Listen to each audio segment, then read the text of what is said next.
I played and ranked every One Piece game on the PS2. Let's see which is the king of pirates. If you're an anime fan, you have probably heard of One Piece, since it's been out for over 2 decades with over 1,000 episodes. The first time I saw it, I was sitting in front of my cute TV with a bowl of cereal on a Saturday morning watching 4Kids TV. Then I heard that intro rap. At that moment, I knew I had to watch that show. I stopped watching around the Arabasta arc, which is kind of interesting because of the first few games I'll be talking about, which are the Grand Battle games. They started on the PS1, but One Piece Grand Battle 3 was the first one on the PS2 and only came out in Japan. The characters in this game, to no one's surprise, are the characters from the anime, but this one seems to specifically have characters from the Arabasta and Skypedia arc of the show, for a total of 16 characters. It's a one-on-one arena fighter where you have 2 attack buttons. One button is for light attacks and the other is for heavy attacks. You can do 3 hit combos with both attacks and have a few variations with the 2 button combinations. There are a few other unique attacks like attacking in the air, grabs, or attacks that throws the enemy into the air for another combo line. One thing that just ain't right was the grab. If you want to grab someone, you use the shoulder buttons. But the most blasphemous thing is if you want to block, you press the square button. Probably the worst block button placement I have ever seen. There are also special moves in the game, with each character having 3 of them. 2 moves that use 1 meter and another one that uses 2 meters. These special moves are cool, but they do have a flaw. They are very spammy. If you do the move and miss, you have a bit of lag, with the one that takes up 2 having more. But it does not take away any of the meter until it lands. This means you can keep trying to do the move as many times as you want with very little repercussion. It can be very frustrating with the one that takes up 2 meters, since the damage it does scales up depending on their health. If you didn't use your special move or die with a full special meter, you go into a temporary powered up mode. For as long as you don't get hit, the downside is that after it's gone, even picking up fruits that usually come out of boxes that spawn in specific spots in the map won't refill your bar. Destroying the boxes gets you fruits and an item. The item could be something that could be used to damage enemies or to buff you. They do incentivize you to either run away from the enemies to get an advantage, or if the enemy has it, wait until the item is used up. It's not too difficult to run away from opponents. The only thing that might give you some issues is the stage hazards. They can range from either something being thrown onto the stage, or one of the border characters reacting to being hit and hit back. There are also out of bounds that do damage to the player, which has this neat little mechanic. If you're using a cursed fruit user and are thrown into the water, you take more damage, since a weakness they all have in the show is that they can't swim.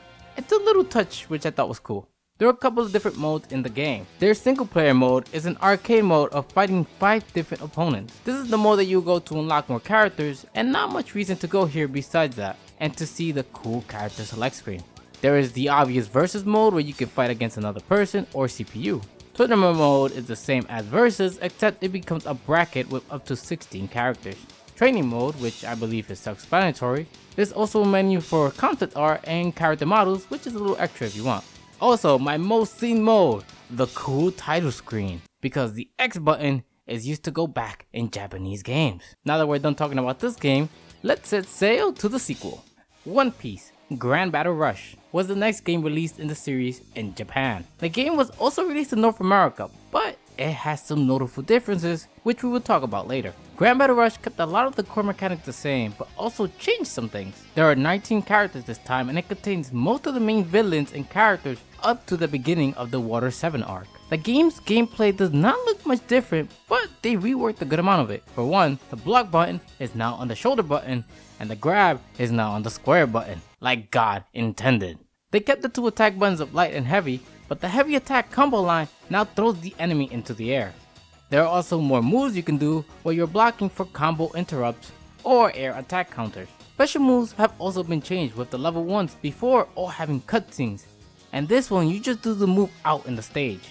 This makes them less spammy in my view, as that uses up a meter whether you land it or not. Level 2 stays the same, but the damage now is even more proportional to health. Doing it while you have more health than your opponent seems like a waste and will cause the move to stop before the big damage scene. It becomes more of a comeback tool, but boy does it still do damage. One thing I was not a fan of in the other game was the lack of uses for the super meter. They added one more thing you could do with the meter here, and that is support characters in the game. Each character has support characters you can use, in which they will help you in battle. While I'm glad they gave us more to do with the super meter, I'm not a big fan of how the support characters were implemented. They chase you around trying to hit you most of the time, but I feel like they last too long on the field, and most of the time it's better to flee from them until they're gone to continue fighting. As you're running, you can still open up boxes lying around that contains items and fruit like in the last game, but this game does contain more items than the previous game, and also a lot more stage hazards. A lot of the same modes in the previous game are still in this one, with the only changes in the single player mode, which now has a pretty boring select screen. The new mode this game has is Davy's Back Fight. Here you face off against Foxy in a best 2 out of 3 where the first 2 matches are random minigames that are not very interesting. The most notable ones are a custom match with one extra mechanic of items doing more damage or being able to jump higher. The last match is always a fight against Foxy on the ship, where after beating him once, he fully revives with a stat boost. Every single time you win a Davy Back Fight, you unlock something.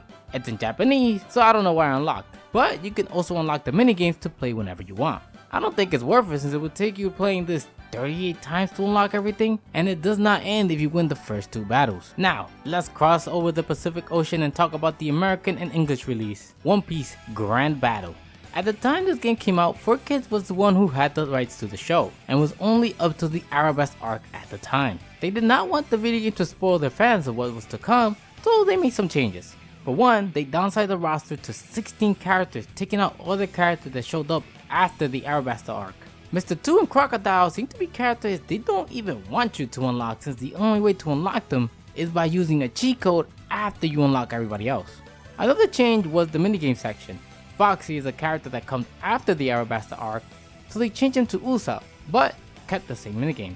The oddest change not just to this game, but to the localization of the show, was Zoro's name was changed to Zolo. The only thing I can think of is his name being similar to Al Zoro. Can somewhat understand since Al Zoro is owned by Disney, and no one wants to mess with Disney's characters.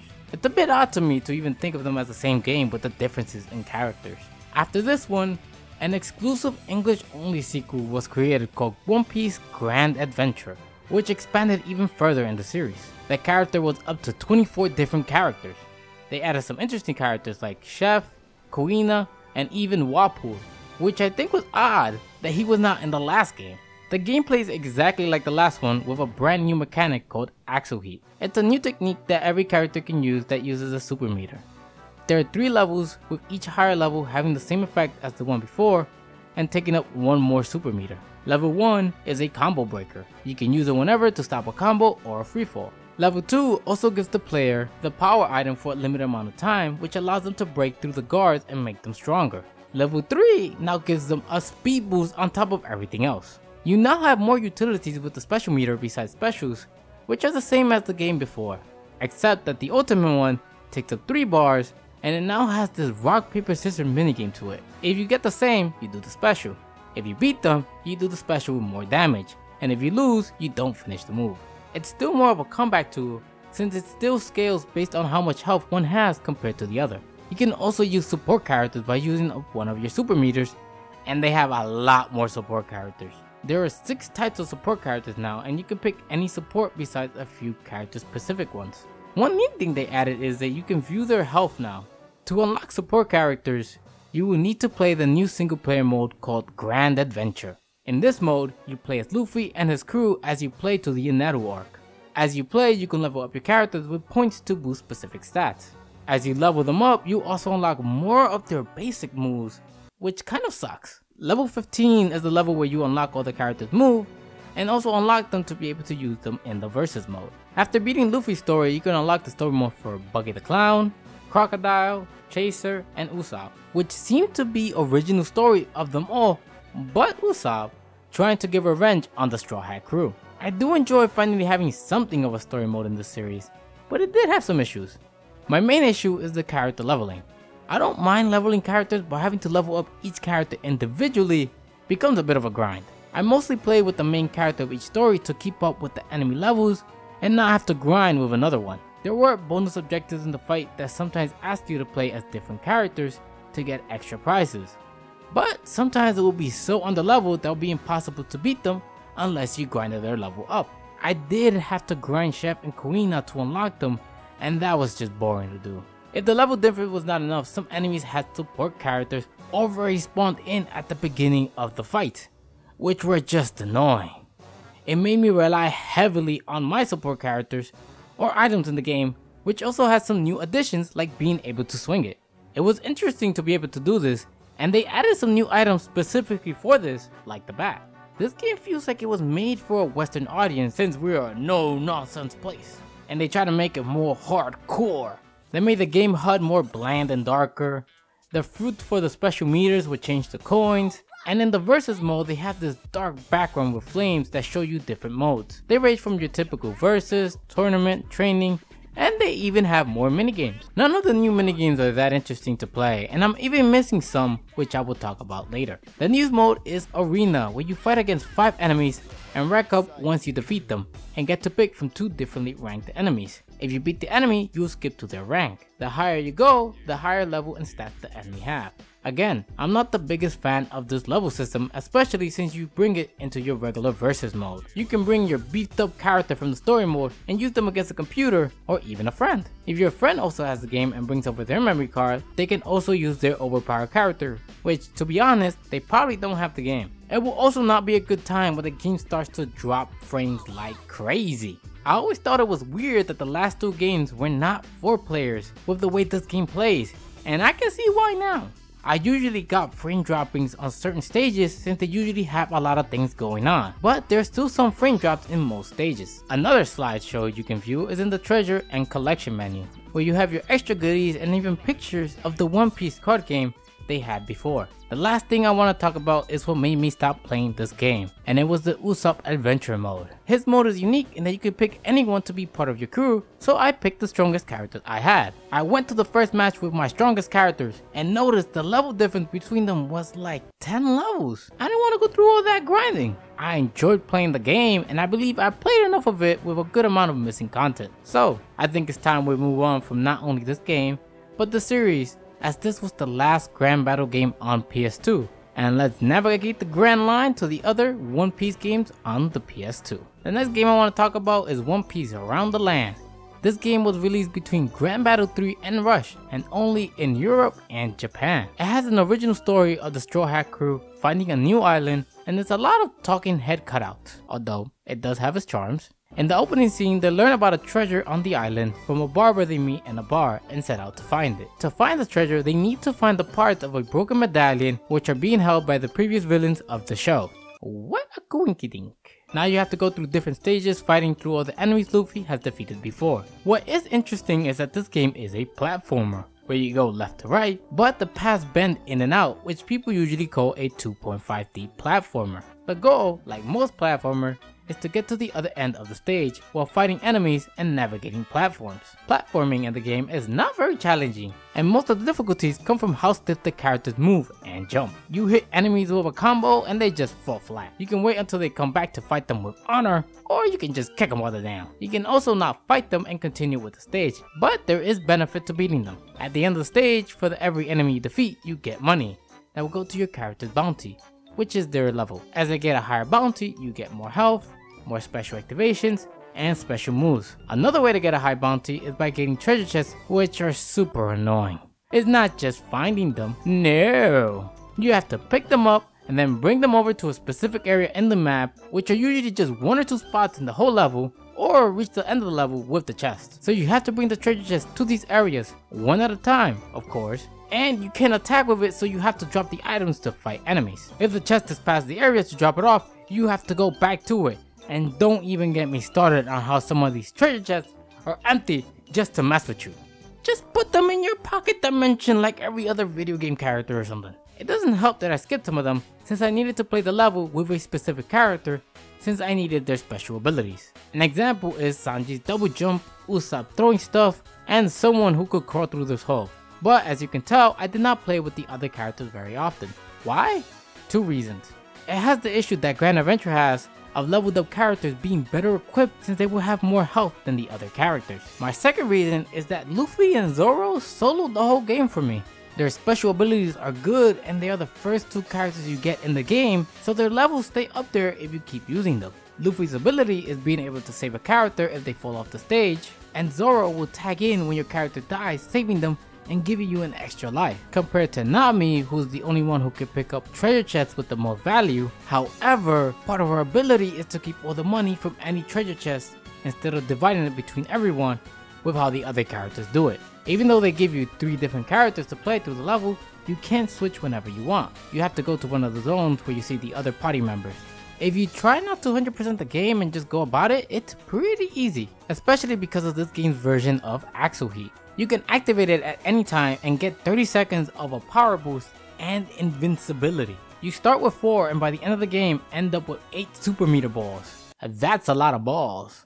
It gives you 4 minutes of invincibility to defeat the enemy, and you can replenish it as you play. Most levels usually have 3 platforming sections with a mid-boss stage and a boss stage, but the boss fights are a joke with these super balls. The end of the game is facing off against the bartender who was a giant who ate the mini fruit. Not much to say about the fight. After beating him, you could input 2 codes and you get the chance to fight Mihawk and Red Hair Shanks, but their fight is not that difficult. More levels unlock where you can fight the villains again in new stages, but can't say I was interested in that. But what I am interested in are carnivals. The next game is One Piece Pirates Carnival. This is a One Piece version of Mario Party. Unlike Mario Party, which plays on a board like the game Life, One Piece plays in a reversey board. So, how does this game play? It starts with a minigame and the winner of that minigame gets the middle square. After that, the winner gets to pick another square, but they can only pick one that is next to a square that is already taken. Once you pick a square, it is revealed, and depending on the type of tile you uncover, something will happen. If the tile is a minigame, you will all play a minigame. This type of game is a free-for-all. Next is a captain's tile. In this one, the player who picked the tile play as the character on the tile in their specific minigame. In this game, the other 3 are trying to defeat the captain of the minigame, both simultaneously trying to compete against each other. An example will be Kuro, the captain, trying to entrap the players inside of walls of light 3 times, like Tron. However, the other 3 players are trying to hit Kuro 3 times before any other player. The captain usually have a bit of an advantage in these games. Whoever wins the minigames get the tile, and the captain's tiles are also the only ones who have an accompanying tile somewhere on the board that you get as well. The next tile is an event tile. These are usually random events. You automatically get them, but something happens, like the tile is destroyed, you steal a nearby tile, you earn money, or you lose money. The last type of tile is a Davy back fight tile. The way this one works is you get the tile automatically, but you also get to pick a tile your opponent already has. It then becomes a captain's game, but the captain is the owner of the tile with the character they picked to play with. It's the only time where the character you pick makes a difference in the game. The winner of this captain's game gets to keep the tile for themselves. The Davy back is a very critical pick because you can pick it to secure a good tile for future play or to flip tiles. The way to flip tiles is like reversey, by having 2 tiles on 2 ends vertically, horizontally, or diagonally, and every tile in between becomes yours. The small caveat is that you can't have any of your tiles in between or any empty tiles. It becomes very strategic because you have to pick based on future plays, reversey potential, current game state, and even board shape, since you only tile outside that can be used for flipping. On the other hand, you have randomness, like the minigames deciding who gets it, random event tiles, and even random events without picking tiles just because. To win the game, you have to be the one with the most amount of money in the end based on the worth of the tiles you have and the random events in the game. It's a very interesting take on the minigame board formula, but it does have its downfall. Unlike Mario Party, this game mostly relies on its minigame, since all you do is pick tiles and play minigames. There are 40 minigames in total, with you most likely playing 30 of them, since the others are played in specific circumstances. Mario Party 7, which came out the year before, has 88 minigames, with I want to say 34 of them being the most you play, which I am excluding the microphone ones. On top of that, Mario Party is more than just minigames, but the moving around the board, using items, collecting coins, and stars, with minigames happening after everyone has played. Since you play a minigame after each play, in this board, you'll probably see a repeat of a lot of the same minigames, especially since there are only 12 free-for-all minigames which get repetitive after a while. One thing I noticed is that the game seems to matter a lot in the end game, since it's possible to cause a huge upset by taking multiple tiles, since most tiles are already taken up and they're all bunched up. There are a lot of different boards in the game, but there is not much change to the game's formula between them to make it interesting. The game also had a Japanese version release, which had a few changes. Some of the minor changes were that the characters in the tiles and captain's games were different, since the English release of the show was not as far. The major changes seem to be two minigames I did not see in the English version. One is a captain's game where you're being chased, and the other being a quiz game for the 2 versus 2 games. I can probably understand the quiz game being taken out because it could have been a hassle to remove or replace the questions that might spoil part of the show, but the running one was odd. The only explanation I could think of is they couldn't find a suitable replacement character for it. The only other modes in the games are a versus mode where you can play any minigame freely, and collections where you can view all the tile cards in the game. After a party game, the next genre this series decided to go with was a traditional fighter. Not an arena fighter like the Grand Battle games, but a 2D fighter like Street Fighter, only released in Japan. This seems promising, as One Piece has a huge cast with many different characters they can use, and a 2D fighter seemed like it would make sense since the series is about fighting. It even has this dark tone, giving it a very serious feel to it. It looks like they made the game rated ARG. So, how does it play? It's a simple fighting game with 2 attack buttons. The game feels like Mortal Kombat with how you have a dedicated block button with the shoulder buttons. As a fighting game, you would think that the game would have combos, but I don't think I ever saw or did a regular combo. The game seems to have the special meter specifically to be able to do combos. The way it works is you either press the square button, which initiates a grab, and you can input specials or regular moves to do. The amount of moves you get to input depends on how full your special meter is. After the inputs, you see your character do the moves one by one, but the moves are done with a reduced damage, and the last one just blows the enemy away. Another way to do a combo is by pressing the triangle button, where you go into a freestyle combo. The character moves faster, and since you're moving much faster, they can combo any move into any move this way. It can be interrupted with the enemy having to hit you once, but you can do your combo without damage reductions and they cannot block. It becomes this kind of risk versus reward of doing more damage if you can do the combo that could be interrupted compared to the less risky grab. I find it kind of funny that the system even works for people who just mash all the buttons. Besides that, not much else is interesting about the game. I was not able to do more than one hit at a time unless I used the meter, and the meter cannot be used for anything else. There are a couple of different modes in the game, such as fighting mode, which is arcade, versus fight, gamble, recording, replay, and training. I don't think I need to talk about versus fight and training since they're very self-explanatory, but the other ones are a bit odd. The gambling mode is where you go to gamble the money you have earned. You wager depending on how many rounds you want to go, and if you win all the rounds, you get the max amount. It becomes a survival mode in which you recover a bit of health between each round, or you can decide to drop out and recoup what you can. What this money is used for is to unlock characters, which is done by selecting them on the selection screen. This is a bit odd to me since there are very few characters. So what else can you do with the money? Well, let's talk about recording mode. In this game, you can record a fight on your memory card.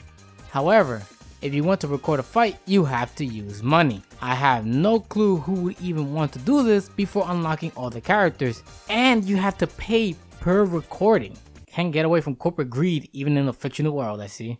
I can understand using it for concept art or extra goodies like that, but this one makes no sense. Maybe they didn't want to do concept art because of how some of these models look. He looks like the kid who finally snapped. If anything, the game should let me choose to do a replay after the match, instead of having to do a pre-order and hoping for a cool fight. The replay is okay, it just lets you change the camera angle and zoom in and out. At least the game menu was in English so that I could navigate without any issues. Now that we have reached the end of One Piece on the PS2, let's go over and rank them. The bottom of the barrel was fighting for One Piece. The only thing I thought was interesting to me was the tone of the game. It had this more edgy, dark feel to it. I feel like they thought they had to do this because it's a 2D fighting game and it had to take itself more seriously. In the end, it's a fighting game with not a lot of depth and with even fewer modes to play. Next is One Piece Round the Land. I like platformers, and this one was Okay, being able to play with all the different One Piece crew members and even feeling different from each other was cool. It's just a bit of a shame that some of the characters are better than others. I didn't feel the need to use different characters since you had to play the stages to know who you had to play as, and the reward for using them seems to just be leveling up the character, which is not a great incentive to replay the game. Even getting the regular treasures to level up the character is a hassle. The game's version of Ahoy made the game far too easy with how long it lasts, but more specifically because it gives you invincibility. On top of the cutscenes just being cutout heads, it feels like a budget title that took shortcuts in their game design. A better One Piece PS2 game than that one is One Piece Pirates Carnival. It's a unique twist on the party board game genre by using reverse board instead of a Monopoly or Life like how most of these games use. It has the system of trying to give the players who pick an advantage in their turn with Captain's Game. The issue with it mostly comes with how there's not much to do with the board, with how much attention they give minigames, playing one after picking each tile. They don't have enough or a good variety of minigames to keep someone interested in this game. Even the different boards don't change up the game enough. There are pros and cons between the English and Japanese version. The Japanese version has the pop quiz game, the chase game, and more varied character tiles, while the English version has more maps. You can confirm with the X button, and it's in English. I think for most of my viewers there's a big plus for the X button confirmation. All that is left are the Grand Battle games, and to no one's surprise, the next one is One Piece Grand Battle 3. It is the first one in the series for PS2 and the first one to go full 3D. It's still a bit rough around the edges with button placement and certain mechanics in the game. I don't have much to say besides it's a good foundation for going to 3D. Before I go to the number 2, I want to talk about Grand Battle and Grand Battle Rush. Which of these two is better? I would say Rush is better. Even though you can understand what the game is saying in Grand Battle, it's a game you don't need to understand what the game is saying to play it. All it has is fighting. Plus, the Japanese game has more characters for you to play with. Now, which one is number 2? Well, I will have to pick One Piece Grand Battle Rush. It's a better game than Grand Battle 3 with more fleshed out button placement, new mechanics, attacks, and a bigger cast. It is what you expect from a sequel, and the only thing this game doesn't have is some minor characters and the cool arcade mode character select screen, but almost everything else is just better. Now, why do I think Grand Adventure is better than Rush? The biggest thing is Adventure has a story mode. While the story mode is just fight to fight with some minigames in between, there is a sense of progression because you're playing through the story of the show. And one of the coolest things these video games can do for original artworks is have what ifs that they can explore. You know, highly produced fanfiction. Even though I have issues with the character leveling, that feels more like a game design of the times when games still had not started respecting players' time compared to nowadays. It's still better than how fighting games usually thought an arcade mode was good enough for single player content. The game has better single player, more characters, and more mechanics that use the special meter and support characters. Even if I'm not the biggest fan of the support character, the expansion of it in this game was an improvement. The biggest downside of this game compared to Rush was that Rush has newer character, mostly because of One Piece anime localization and the frame rate issue the game has. Although I say this is the best One Piece game on the PS2, I will also say this. If all you care about is just playing a good One Piece fighting game with a friend, I think Rush might be a better option. But Grand Battle has a better overall package. What are your thoughts on the rankings? And if you enjoyed this, let me know in the comments down below as you're hitting that subscribe button. And if you enjoyed this, I made a similar video with Burnout Crash Mode. And now that I have done this video, I bet many One Piece fans have one question they are dying to ask me. And the answer is no, I will not be watching One Piece.